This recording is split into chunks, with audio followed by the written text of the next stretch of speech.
생애빛 5분 산책에 오신 것을 환영합니다. 예수께서 십자가에 돌아가신 후 예수님을 따르던 사람들은 크게 실망하게 되었죠.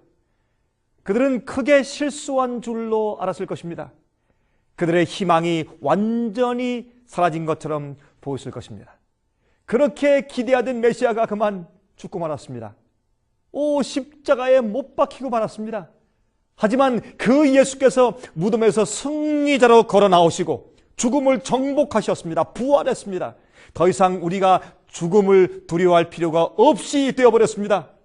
이제는 주님이 살아나신 주님이 된 것입니다. 무덤에 계신 분이 아니라 부활하신 주님이 된 것입니다. 여러분, 그래서 그들이 성경을 다시 읽어보니까 그들이 메시아의 사명에 대해서 오해한 것이 아니었겠습니까? 예수님께서 왕으로 오시는 것이 아니라 우리의 죄를 위해서 죽으실 고난의 주로 오시는 예언을 그들이 드디어 이해하게 되었습니다.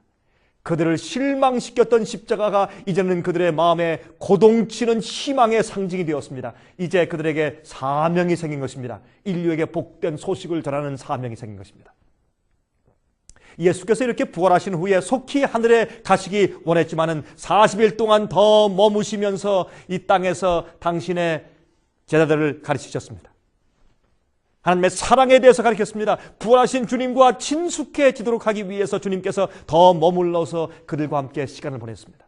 그런데 42일 이후에 하루는 감람산 위에서 예수님과 그들이 이야기하는 도중에 예수님께서 승천하시기 시작했습니다. 점점 발이 둥둥 떠서 올라가기 시작했습니다. 로켓의 발사대는 없었지만 서서히 예수님께서 하늘로 올라가시는 것이 아닙니까? 쳐다보는 그들에게 예수께서 다시 오신다고 약속하십니다. 내가 세상 끝날까지 너희와 함께 하겠다고 약속하셨습니다. 그래서 그들은 얼굴에 기쁨과 희망을 가지고 예루살렘으로 돌아왔습니다. 십자가 이후에 절망감이 감돌았던 그들에게 환희의 기색들이 찼습니다. 그것을 보고 사람들은 놀랐을 것입니다. 여러분, 고린도전서 15장 3절부터 8절까지 말씀했습니다. 내가 받은 것을 먼저 너에게 전하였노니 이는 성경대로 그리스도께서 우리 죄를 위하여 죽으시고 장사 지낸 바 되었다가 성경대로 사흘 만에 살아나사 게바에게 보이시고 후에 12 제자에게와 그 후에 500여 형제에게 일시에 보이셨나니 그 중에 지금까지 태반이나 살아있고 어떤 이는 잠들었으며 그 후에 야고보에게 보이셨으며 그 후에 모든 사도에게 맨 나중에 만삭되지 못하여 난자 같은 내게도 보이셨느니라 라고 말씀했습니다. 그런데 여기에 한 가지 꼭 알아야 할 것이 있습니다. 그날 그들에게, 아니 모든 인류에게 하늘의 창문이 열려버렸습니다.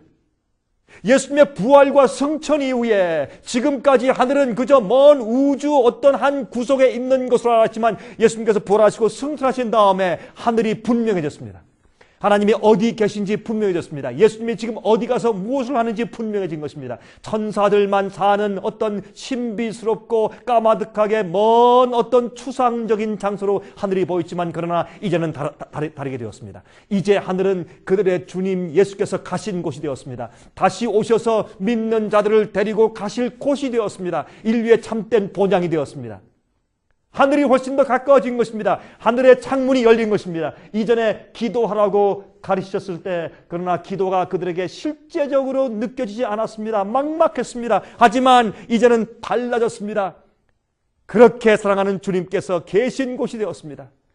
기도할 때 주님 주여라고 기도할 때 실제적으로 예수 그리스도의 이름으로 기도하는 것입니다. 자기들과 3년 반 동안 같이 지내시던 예수께서 그분이 계신 곳이 하늘이 되었습니다. 그래서 그때부터 하늘의 창문이 열렸습니다. 우리가 기도할 때도 우리가 어디를 향해서 누굴 향해서 기도하는지 아는 것입니다. 하늘의 창문이 여러분들에게 열려 있습니다. 여러분들이시여 기도하십시오. 실감 있게 기도하십시오. 기도는 우리의 호흡입니다. 제가 다음 시간 다시 뵙겠습니다. 안녕히 계십시오.